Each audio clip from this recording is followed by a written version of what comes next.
Eu estou dizendo para você que Deus está trabalhando além da sua compreensão. Deus Ele trabalha além da minha compreensão. Ele trabalha além da sua compreensão.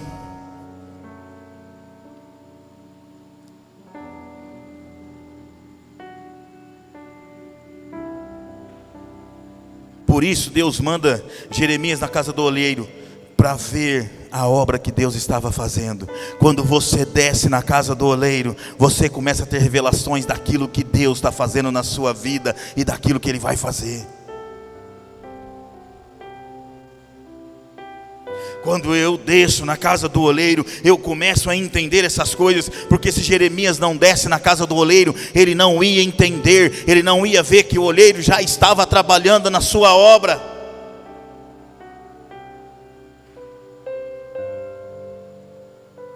E Jeremias, quando ele chega lá, ele vê o oleiro trabalhando. Deus não depende da nossa capacidade, irmãos. Nunca dependeu. Ele sempre trabalha. Ele sempre trabalha. Ele está trabalhando por mim e por você. E às vezes você está aqui e se encontra como Jeremias se encontrava ali. Jeremias não via saída na sua casa, Jeremias não via saída na sua família, Jeremias não via saída nas suas finanças. Jeremias olhava e estava tudo do mesmo jeito. Eu não sei para quem que é essa palavra aqui essa noite, mas eu creio que é para quem receber essa palavra. Deus está trabalhando pela sua vida, mesmo que você não esteja vendo. Mas vocês sabem que eu gosto de mostrar na palavra. Então Isaías 64, verso 4. Isaías 64. Porque desde a antiguidade não se ouviu, nem com os ouvidos se percebeu, nem com os olhos se viu, um Deus além de ti, que trabalha para aquele que nele espera. Sabe, irmãos, Deus, Ele é maravilhoso. E às vezes o trabalhar de Deus é assim, imperceptível, não se percebe, e confesso que dá uma certa... E quando eu começo a ficar assim, irmãos, eu preciso descer meu nível. Alguma coisa está me fazendo a não ver. Eu preciso ir mais profundo. Eu preciso ir na casa do oleiro. Sabe por que muitos não gostam de ir na casa do oleiro? Por que muitos não gostam de ir na casa do oleiro? Já teve um sinal ali. O que é esse sinal? O outro já não. O que Deus faz com o vaso? O que Deus faz com o vaso? O que Deus faz com o vaso? Vocês têm certeza? Então nós vamos ver um pouco mais para frente, não é agora. O que Deus faz com o vaso? O que Deus faz com o vaso? Fala mais forte. Vocês têm certeza ou não tem? Às vezes eu posso estar falando algo aqui. O que Deus faz com o vaso? Simplesmente tinha um senhor, não tem mais nenhum. Mas o fato de você não estar vendo não significa que Deus parou de trabalhar na sua causa. Eu creio na palavra de Deus e ela diz que Deus trabalha por mim, que Ele cuida de mim, Ele cuida de você. E tantas coisas que eram para ter acontecido na nossa vida e não aconteceu, porque Deus não parou de trabalhar.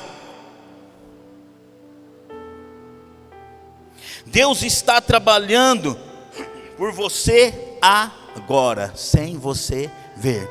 As suas orações que você fez aqui no começo do culto, ou lá na sua casa, Deus está trabalhando sem você ver. Ele trabalha.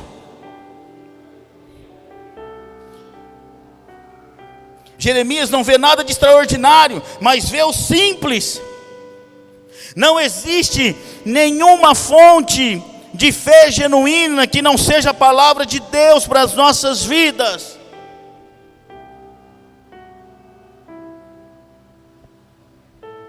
Verso 4. Jeremias 18:4.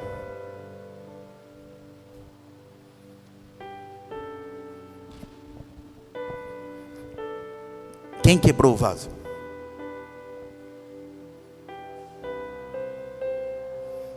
Foi Deus? No texto está escrito: Deus quebrou o vaso.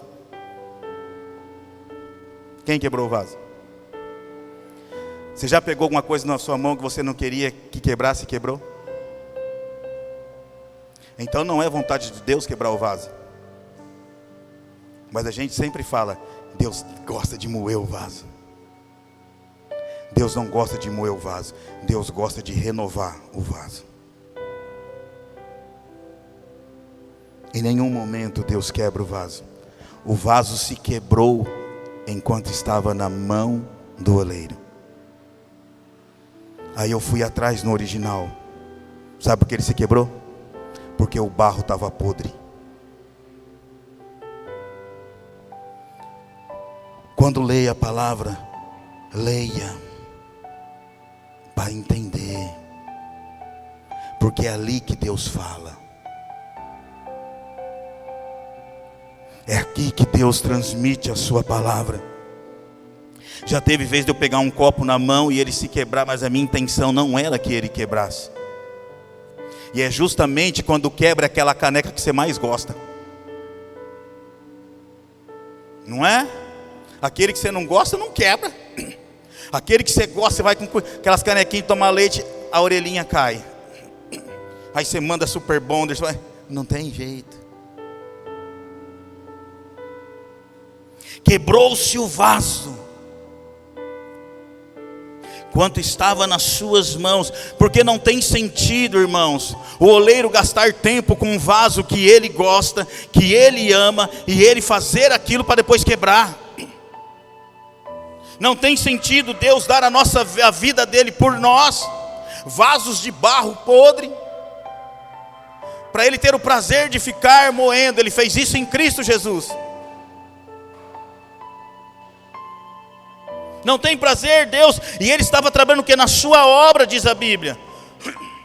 O olheiro, ele queria restaurar, ele queria fazer o vaso e não quebrar.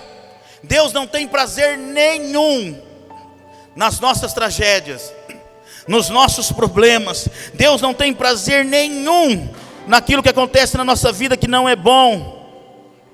Tem vaso que ele está na mão do oleiro, mas ele se quebra sozinho. E glória a Deus, que esse vaso que está na mão do oleiro, e quebra na mão do oleiro.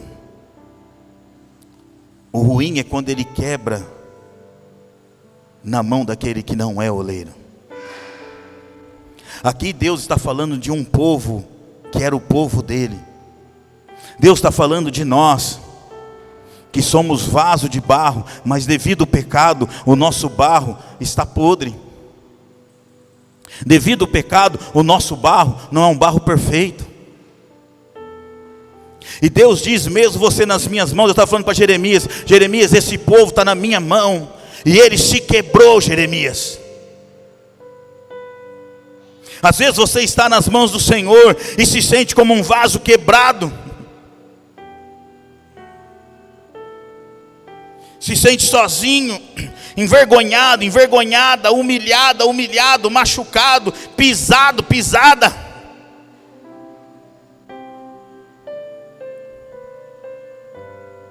Quebrado em pedaços. Deus está dizendo: não se preocupe. Não importa a situação que você está, se você estiver nas minhas mãos, eu tenho o poder de refazer você um vaso novo.